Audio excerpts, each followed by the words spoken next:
Have you ever looked around and felt like everyone else has the instruction manual? Someone your age just bought a house. Someone younger than you just got promoted. Someone you went to school with who is married, has kids, looks happy, looks settled, looks like they somehow made it to the next level. And you're still trying to figure out which level you're even on. So you tell yourself, I'm behind. But here's the strange part. Most people who feel left behind aren't actually doing nothing. They're working, they're trying, they're thinking about their future constantly, which means the pain is just not about laziness, it's about time. Feeling behind in life is not simply the fear other people are ahead. It's the fear that your life is not becoming real fast enough. And by the end of this video, you'll understand why your brain turns comparison into panic, why modern adulthood makes almost everyone feel late, and why the timeline you're chasing may not even belong to you. But first, we need to talk about the invisible clock most people never realize they're living under.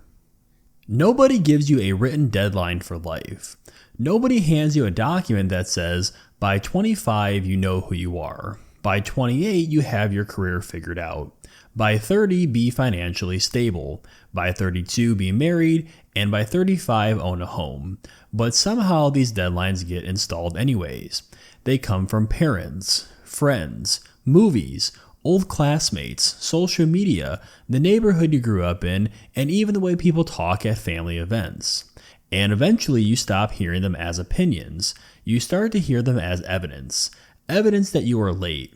Psychologists often describe this through the idea of a social clock, the cultural timetable people use to judge whether major life events are happening on time.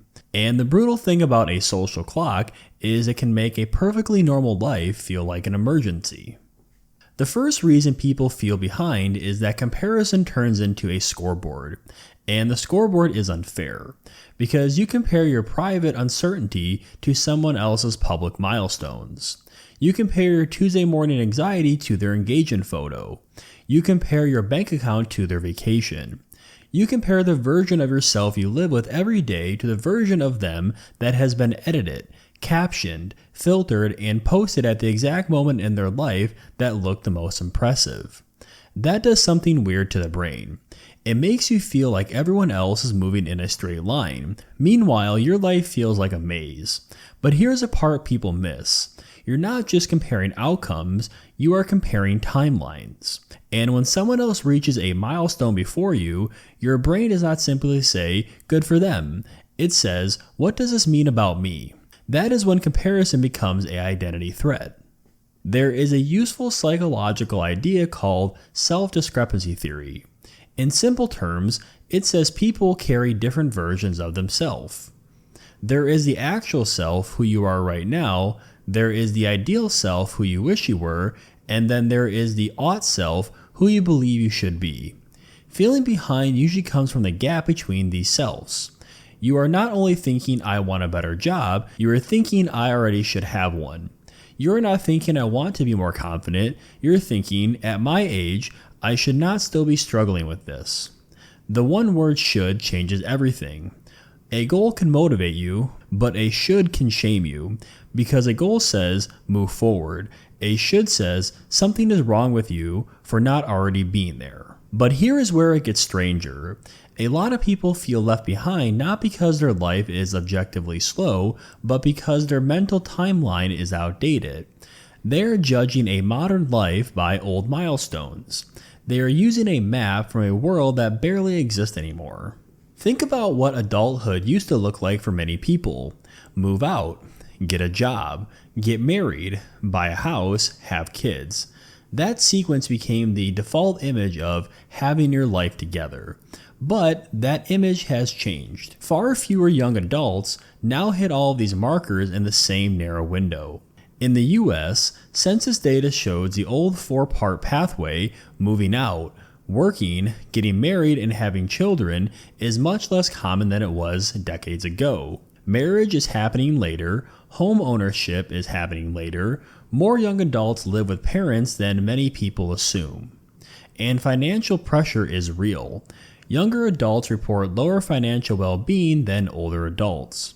So when you feel behind, Part of the pain may be personal, but part of it is historical. You are trying to become an adult in a world where the traditional markers of adulthood got more expensive, more delayed, and less universal. This does not mean your choices do not matter. It means your shame may be exaggerating your level of control. So why do these milestones hurt so much? Because milestones are not just events, they are symbols. A house does not just mean shelter, it can mean safety, status, proof that you made good decisions, proof that your hard work counted. A relationship does not just mean companionship, it can mean being chosen, being stable, being lovable, being normal. A promotion does not just mean more money, it can mean respect, progress, momentum, a sign that your potential is finally visible.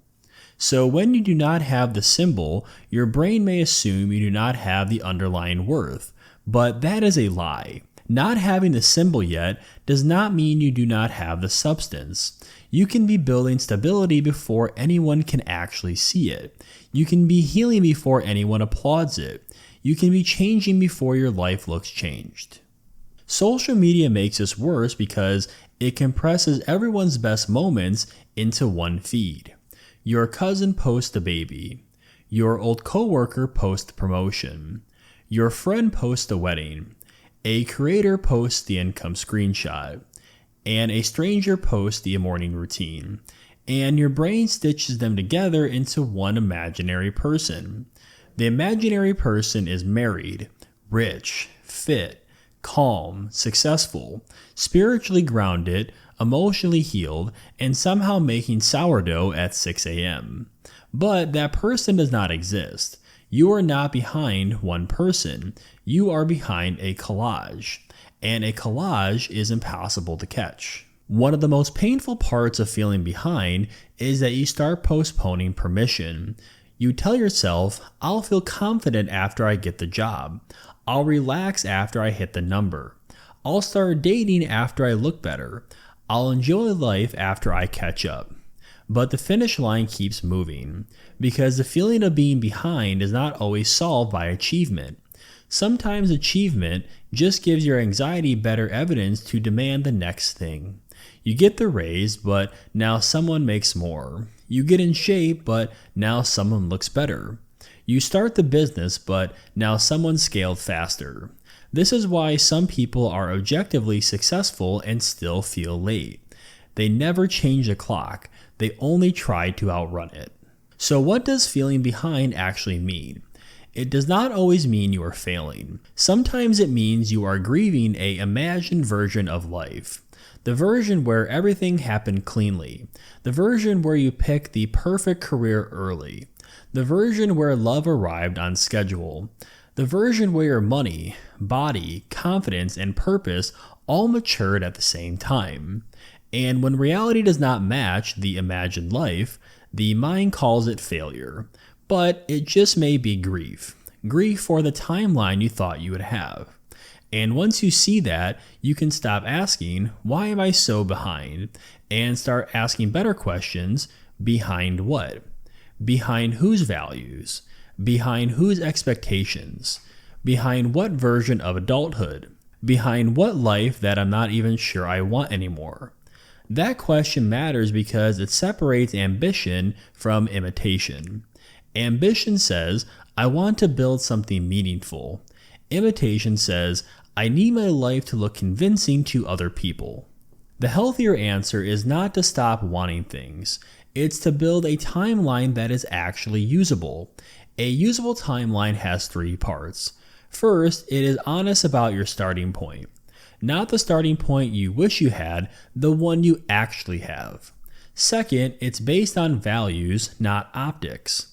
Do you want the thing, or do you want the relief of people thinking you have the thing? Third, it turns the future into steps. Because research suggests future identity becomes more useful when it's connected to specific strategies, not vague fantasy. So instead of, I should be successful by now, the better question is, what would make the next 6 months meaningful? That question is smaller, but it's also more powerful, because you can act on that today. So if you feel behind in life, maybe the problem is not that you are broken. Maybe the problem is that you inherited a clock that was never designed for your life. You do not need to pretend you do not care. You do not need to shame yourself into speed. You need to figure out what is actually yours, your values, your pace, your next honest step.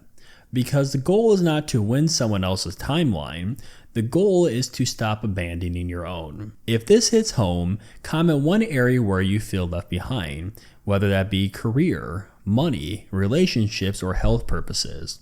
And also subscribe for more videos on the psychology behind the things that people rarely say out loud.